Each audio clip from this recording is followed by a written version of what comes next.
Three massive challenges are reshaping Denver in 2025. Housing affordability that now requires $127,095 a year for a family of four, downtown office vacancy rates hitting 37.7%, and a Colorado River water crisis threatening the entire Front Range. Denver's transformation from frontier mining town to modern metropolis has reached a critical inflection point, where prosperity has created problems that could undermine the very success attracting millions to Colorado. For over a century, Denver has defied the odds within the Front Range corridor. Since the 1930s, this mile-high city has outpaced national population growth every decade. The numbers tell a story of relentless expansion. Nearly 20% population growth from 2010 to 2020, a metro area now housing 3 million people, and a median household income of $97,000 that sits 19% above the national average. But beneath these impressive statistics lies a tougher reality, where success has bred serious challenges across Colorado's urban core. Today, Denver stands at a crossroads. The same forces that made it a Front Range boomtown are now testing its limits. Housing costs have skyrocketed beyond the reach of many residents. Downtown office buildings sit eerily empty, their vacancy rates climbing to levels not seen since the 1980s oil bust. Looming over everything is a water crisis involving Upper Basin and Lower Basin states, a crisis that could fundamentally constrain future growth across the entire American West.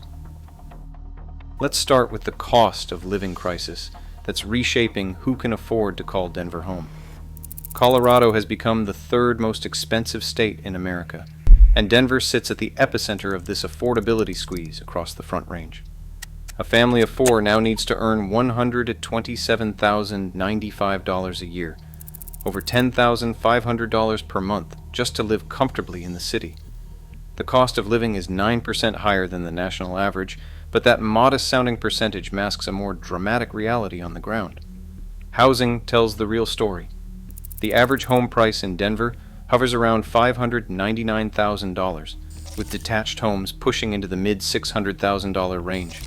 For context, only 20% of homes for sale remain affordable on a teacher's median salary. Renters face their own challenges, with average one-bedroom apartments commanding $1,900 per month, though recent market cooling has brought some relief from pandemic-era peaks. The rental market reveals the complexity of Denver's housing dynamics.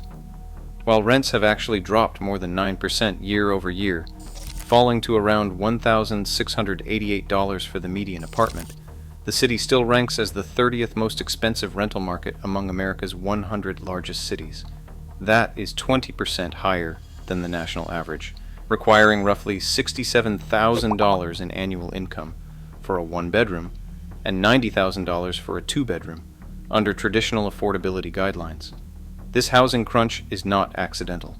It is the result of supply failing to keep pace with demand on multiple fronts. Colorado faces an immediate shortage of over 100,000 homes, with projections showing the Denver metro area alone will need an additional 500,000 units by 2050. The city currently faces a deficit of 13,000 to 31,000 units, requiring massive permitting increases to meet demand by 2028. But here is where Denver's housing story takes an unexpected turn. In 2024, the city completed a record-breaking 18,400 new apartment units, a development boom that far outpaced demand and sent vacancy rates soaring to 11.1%, the highest in Denver's recorded history. This glut of new supply has created a temporary reprieve in rental costs, but it also signals the volatile nature of development cycles in rapidly growing markets. The broader economic pressures are intensifying. Property taxes will rise by approximately $300 in 2025, despite legislative efforts to provide relief. Homeowners insurance jumped 17 to 22% in 2024 alone, adding $818 more annually than 2020 costs. Colorado now ranks fourth nationally for insurance premiums, driven by increased wildfire risks and extreme weather events that reflect the new realities of climate change affecting the Front Range. Meanwhile, downtown Denver is experiencing its own dramatic transformation, one that reveals both the challenges and opportunities facing post-pandemic urban cores across America. The numbers are staggering. Downtown office vacancy rates have reached 37.7%, meaning more than one-third of all downtown office space sits empty. This represents roughly 10 million square feet of directly available space, plus another 1.7 million square feet on the sublease market, enough room for 50,000 to 60,000 office workers who are no longer commuting downtown daily. Denver ranks among the worst performers nationally in this regard. Out of 78 cities examined by Moody's, Denver had the fifth biggest percentage increase in downtown office vacancy since 2019, trailing only San Francisco, San Antonio, Austin, and Raleigh. In the uptown area around the Wells Fargo Center, total office vacancy hits a devastating 46%, nearly 1 in 2 floors empty. Interestingly, this downtown struggle contrasts sharply with neighborhoods like Cherry Creek, where office vacancy remains below 15% and retail spaces command premium rents. The disparity reveals how Denver's commercial real estate market is fragmenting, with some areas thriving while the traditional downtown core struggles to adapt. The economic impact is profound. Building values have collapsed, with properties that traded for $300 per square foot at market peaks now selling for $150 to $250 per square foot, or less. Properties facing high vacancy and near-term debt maturities are under the most pressure, creating a cascade effect through Denver's commercial real estate market. Yet downtown Denver is not simply accepting decline, it is actively reinventing itself. The city has just completed one of the most ambitious urban renewal projects in recent memory, a $172.5 million renovation of the iconic 16th Street Mall. After 3 years of construction that faced delays when crews discovered an 1880s brick-lined sewer buried beneath 13 blocks of distinctive paving stones, the project reached completion in fall 2025. The transformation is remarkable. More than 950,000 new granite pavers were laid by hand, honoring the original Navajo rug and diamondback rattlesnake pattern that has defined the street for 4 decades. But the changes go beyond aesthetics. The area has dropped the word mall from its name and is now simply called 16th Street, signaling a broader reimagining of downtown's identity. The early signs of recovery are encouraging. Downtown closed the third quarter of 2025 with its highest pedestrian traffic since the pandemic began, reaching 93% of September 2019 levels. Year to date, daily visits have increased by 6,200 compared to 2024. The grand reopening celebration on October 4, 2025, exactly 43 years after the original mall's opening, drew nearly 30,000 people and generated significant momentum. Mayor Mike Johnston has announced an ambitious $100 million downtown revitalization initiative, including plans to convert 4 million square feet of commercial space into housing for middle-class residents. Downtown has welcomed 57 new ground-floor businesses since the start of 2025, and the 16th Street Shuttle has seen ridership surge, with July 2025 recording over 200,000 boardings, the highest monthly total since 2022. Still, experts caution that recovery will be measured in years, not quarters. Mark Levine, a University of Denver real estate professor, puts it this way: maybe it's a little extreme, but if you're heavily wounded, and any one of these 3 wounds could cause death and you repair one of the wounds, it's wonderful. But you still have 2 more. The challenges of high vacancy rates, falling building valuations, and ongoing public safety concerns remain substantial. The third major challenge facing Denver involves a resource that most residents rarely think about, but that could ultimately determine the city's future growth potential. That resource is water. Denver sits at the heart of the Colorado River crisis, a slow-motion catastrophe decades in the making and now reaching a critical juncture under the Drought Contingency Plan framework. The Colorado River system provides water to 40 million Americans across 7 states. The river's 2 main reservoirs, Lake Powell and Lake Mead, sit at just 29% and 32% of capacity respectively.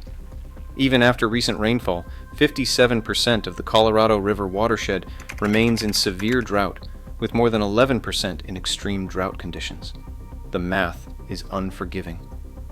When federal and state governments originally approved the Colorado River Compact in 1922, they assumed the river would flow an average of 16.4 million acre-feet annually. Actual flows from 1906 to 2024 averaged only 14.6 million acre-feet, and since 2000 that average has dropped to just 12.4 million acre-feet per year, a decline of nearly 25% from original projections. This is not a temporary crisis. The driest 23-year stretch in over a century has fundamentally altered the river's capacity, and climate change projections suggest the situation will only worsen. Current operating guidelines expire in 2026. Despite multiple deadlines, including the most recent one on November 11, 2025, the 7 basin states have failed to agree on new allocation frameworks under the existing drought contingency plan. The negotiations reveal deep regional tensions between upper basin and lower basin states. Upper basin states like Colorado say they have already done their part, pointing to conservation efforts that have reduced Denver water usage by 36% since 2000, despite massive population growth. Colorado's lead water negotiator Becky Mitchell has stated firmly, "Coloradans have always been ready to do our part to save the Colorado River, but we will not further cut our use to support reckless downstream users like California and Arizona." Lower basin states counter that they have borne the brunt of cutbacks, with California, Arizona, and Nevada collectively reducing water use by 7.5 million acre-feet from 2023 through 2026, more than double the upper basin's total annual use. As Arizona Governor Katie Hobbs notes, lower basin actions have raised the elevation of Lake Mead by nearly 190 feet through conservation efforts. For Denver specifically, water constraints are already influencing development patterns. Denver Water increased system development charges in 2025 for the first time since 2013, implementing a growth pays for growth philosophy that makes new construction more expensive. These tap fees, which can cost developers tens of thousands of dollars, are becoming a significant barrier to affordable housing development across the Front Range. Denver Water is responding with major infrastructure investments, including the controversial Gross Reservoir Expansion Project, which would increase storage capacity by 77,000 acre-feet. However, even these investments face uncertainty as upper basin and lower basin negotiations continue to stall. State legislators are grappling with the implications. House Bill 1211 aims to rein in water tap fees, recognizing that infrastructure costs are making housing unaffordable. But the underlying tension remains. As one policy expert notes, for Colorado and for the wider West, the future of housing will be measured not in acres of land, but in acre-feet of water. This water crisis intersects with Denver's other challenges in complex ways. The city's ambitious plans for downtown residential conversions and continued population growth all depend on water availability measured in acre-feet. Migration patterns are already shifting.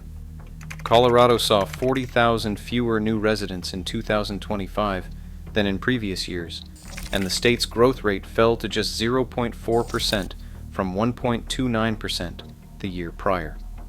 Denver is also contending with the legacy of rapid growth and the social challenges it brings. No city in America welcomed more migrants per capita over the last 3 years than Denver, with more than 40,000 arriving since 2022. About 20,000 people, primarily from Venezuela, have stayed in the metro area. Immigrants now make up 12% of Denver's population, contributing $14.4 billion in earnings and $3.9 billion in taxes, but also straining city services and housing availability. Mayor Johnston has tackled homelessness with unprecedented aggressiveness through his House 1000 and All in Mile High initiatives. The results are striking. Street homelessness has dropped 45% over 2 years, what Johnston calls the largest multi-year decrease in unsheltered homelessness of any city in American history. Large encampments have been reduced by 98%, and nearly 6,000 people have been placed in housing. Yet critics argue these numbers mask continuing problems. While fewer people sleep on streets, the total homeless population has actually grown to 7,327 people, an increase of 788 over 2024. Progressive groups have given Johnston multiple failing grades, arguing that Moving people from camps to temporary shelters does not constitute real solutions to homelessness. These interconnected challenges, housing costs that now require $127,095 a year for families, a downtown transformation with 37.7% vacancy, water scarcity across the Front Range, rapid growth, and mounting social pressures, represent the new reality for American boomtowns. Denver's experience offers both cautionary tales and potential models for other rapidly growing cities facing similar pressures. The city's approach has been characteristically pragmatic.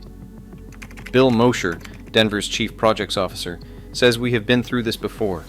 He says we need to get the old Denver way back, which is having a chip on our shoulder. That attitude reflects a city that has faced boom and bust cycles before and emerged stronger. Looking ahead, Denver's success will depend on how well it can balance growth with sustainability, opportunity with affordability, and regional cooperation with local interests. The decisions made in the next few years on housing policy, downtown revitalization, water allocation under the drought contingency plan, and growth management across the Front Range will determine whether Denver remains a magnet for opportunity or becomes another cautionary tale of a city that grew too fast for its own good. The stakes could not be higher. Denver's story is fundamentally American, a place that promises reinvention and prosperity for those willing to chase their dreams. Whether that promise remains accessible to future generations may well depend on how the city navigates these three defining challenges of our time.